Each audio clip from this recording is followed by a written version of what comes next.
আসসালামু আলাইকুম, কেমন আছেন সবাই? ঈদের আগের দিন আম্মু কি করলো সেটা নিয়ে আজকের ব্লগ। আর কোরবানি ঈদের জন্য কি প্রিপারেশন নিলাম সেটাও দেখবেন। তো ব্লগটা শুরু করলাম সকালের নাস্তা দিয়ে। এখানে আম্মু ডিম ভাজি করতেছিল, সাথে তেল ছাড়া ফ্রোজেন পরোটা ভাজি করতেছিল।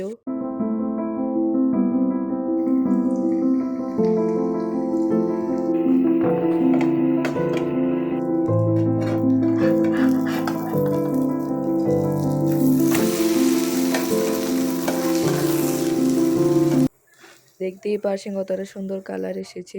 আম্মুর হাতে ডিম ভাজি অনেক মজা হয়।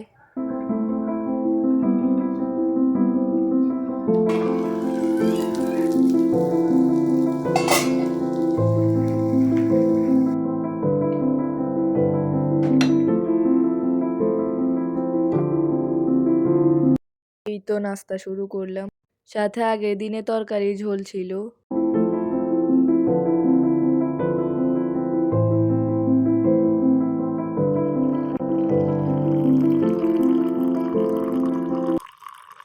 আর পরে চাও খেলাম।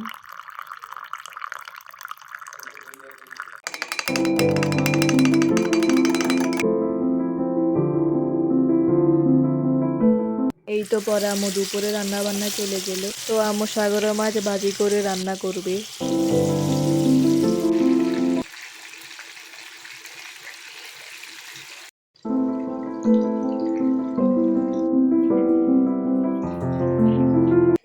তো এখানে আম্মু কাটাকাটিও করতেছে।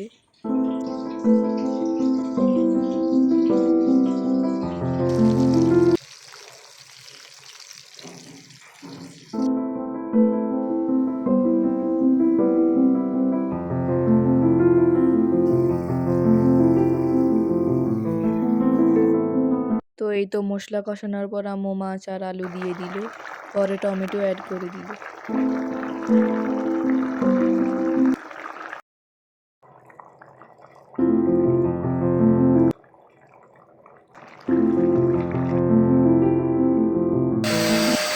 তো পুরো ঘরে ভ্যাকুয়াম দিয়ে ক্লিন করা হচ্ছে, যেহেতু ঈদের আগের দিন তো সবকিছু ক্লিন করতেছি।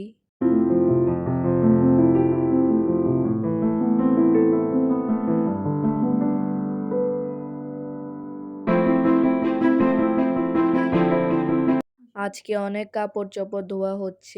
এক দফা বেডশিট ধোয়া হলো, পরে আমার বোনের কাপড় চোপড় আর আমাদের সবার কাপড় চোপড় মিলে অনেক কাপড় চোপড় হয়ে গেল। তো এখানে আব্বু বাজার থেকে আম নিয়ে এসেছিল, দেখতেই পাচ্ছেন কতটা সুন্দর কালার। তো আম্মু ঈদের দিন রান্না করার জন্য এগুলা ব্লেন্ড করে নিল। তো এখানে আম্মু কালকের জন্য পেঁয়াজ ভিজিয়ে রাখলো ছিলিয়ে নেওয়ার জন্যে। পরে আম্মু পুডিংও বানিয়েছিল, সেটা আপনারা কালকে মানে ঈদের দিনে ব্লগ দেখতে পাবেন। আজকের জন্য এই পর্যন্তই, কালকে ব্লগের জন্য অপেক্ষা করুন। সবাই ভালো থাকবেন, আল্লাহ হাফেজ।